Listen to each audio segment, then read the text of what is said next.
माता कर्पूरवा देवी और पिता सोमेश्वर चौहान। पटना की थी भूमि और ज्येष्ठ मास की द्वादशी तिथि। और जन्म हुआ शूरवीर योद्धा पृथ्वीराज चौहान का, जिन्होंने लिखा था इतिहास अपने लहू से। आज भी जिंदा है वो शूरवीर हर क्षत्रिय के दिल में। कैसे भूल जाएं कुर्बानियां, रुला देती हैं ये कहानियां। मुगल भी कांपते थे जिनके नाम से, ऐसे हैं महान पृथ्वीराज चौहान। चलिए जानते हैं आज पृथ्वीराज चौहान जी के बारे में।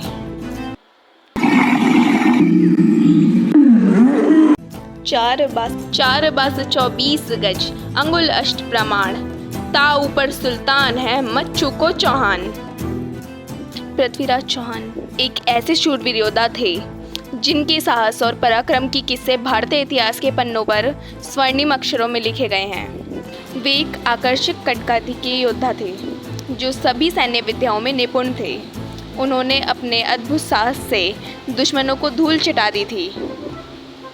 उनकी वीरता का अंदाज़ा तो इसी बात से लगाया जा सकता है जब मोहम्मद गौरी द्वारा उन्हें बंधक बना लिया गया और उनसे आंखों की रोशनी उनकी छीन ली गई, तब भी उन्होंने मोहम्मद गौरी के दरबार में उसे मार गिराया था।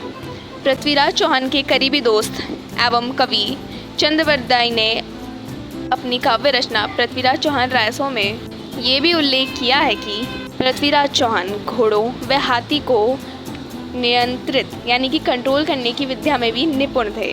भारतीय इतिहास के सबसे महान और साहसी योद्धा पृथ्वीराज चौहान, चौहान वंश के एक क्षत्रिय शासक सुरेश्वर चौहान और कर्पूरा देवी के घर जन्मे थे। ऐसा कहा जाता है कि वे उनके माता पिता की शादी के कई सालों बाद काफ़ी पूजा पाठ और मन्नतें मांगने के बाद जन्मे थे। वहीं उनके जन्म के समय से ही उनके मृत्यु को लेकर राजा सोमेश्वर के राज्य में षड्यंत्र रचे जाने लगे थे, लेकिन उन्होंने अपने दुश्मनों की हर साजिश को नाकाम कर दिया और वे अपने कर्तव्य पथ पर आगे बढ़ते चले गए। राजघराने में पैदा होने की वजह से शुरू से ही पृथ्वीराज चौहान का पालन पोषण काफ़ी सुख सुविधाओं से परिपूर्ण हुआ था।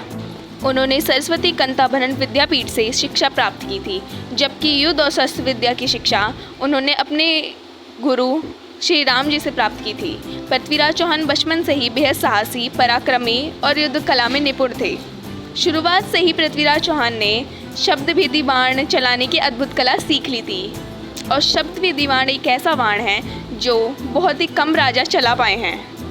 पृथ्वीराज चौहान बचपन से ही बेहद साहसी, पराक्रमी और युद्ध कला में निपुण थे।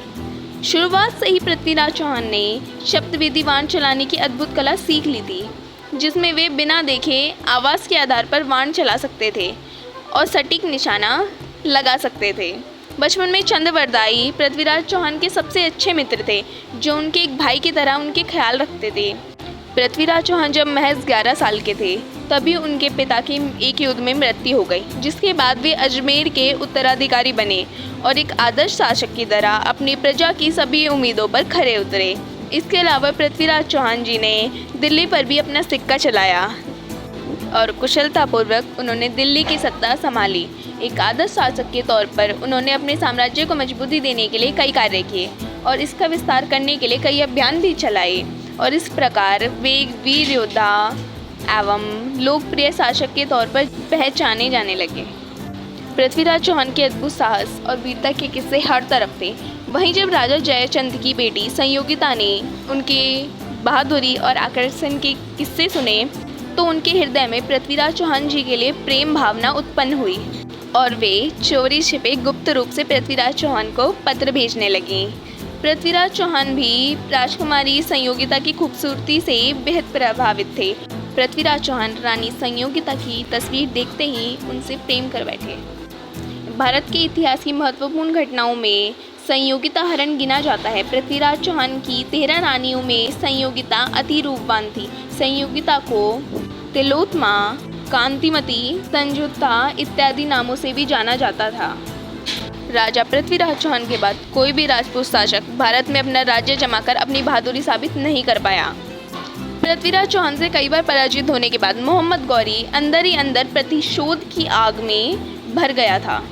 इसलिए बंधक बनाने के बाद उसने पृथ्वीराज चौहान को कई इशारे की आज्ञाएं दी एवं पृथ्वीराज चौहान को मुस्लिम बनने के लिए भी प्रताड़ित किया। लेकिन पृथ्वीराज चौहान इतनी यातनाएं झेलने के बाद भी मोहम्मद गौरी के सामने झुके नहीं और दुश्मन के दरबार में भी उनके माथे पर कोई शिकन तक नहीं थी। उनका राजपूत खून बंदी होने के बाद भी दुश्मन को ललकार रहा था, जिसको देखकर मोहम्मद गौरी ने पृथ्वीराज चौहान को अपनी नज़रें झुकाने का आदेश दिया, परंतु पृथ्वीराज चौहान का राजपूत खून नहीं माना और उन्होंने मोहम्मद गौरी के सामने नज़रें नहीं झुकाईं। ये देखकर मोहम्मद गौरी का क्रोध 7वें आसमान पर पहुंच गया और उसने पृथ्वीराज चौहान जी की आंखें गर्म लोहे की सरिया से जलाने का आदेश दिया। और इसके बाद भी मोहम्मद गौरी ने पृथ्वीराज चौहान को बहुत सी यातनाएं दी, परंतु पृथ्वीराज चौहान फिर भी नहीं झुके। इसके बाद मोहम्मद गौरी ने उन्हें मारने की, चांद से मार देने की योजना बनाई।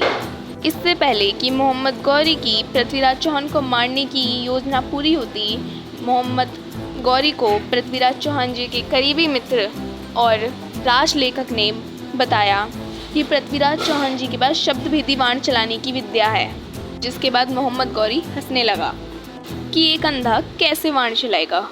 लेकिन इसके बाद गौरी अपनी और भरी सभा में पृथ्वीराज चौहान जी ने चंद्रवरदाई के दोहों की सहायता से मोहम्मद गौरी की दूरी और दिशा को समझते हुए गौरी के दरबार में ही बिना आंखों के उसका वध कर दिया और दुश्मनों के हाथों मरने की बजाय उन्होंने और उनके मित्र ने एक दूसरे के पेट में तलवार घोंपी और अपने देह को समाप्त कर दिया और वीर गति को प्राप्त हुए।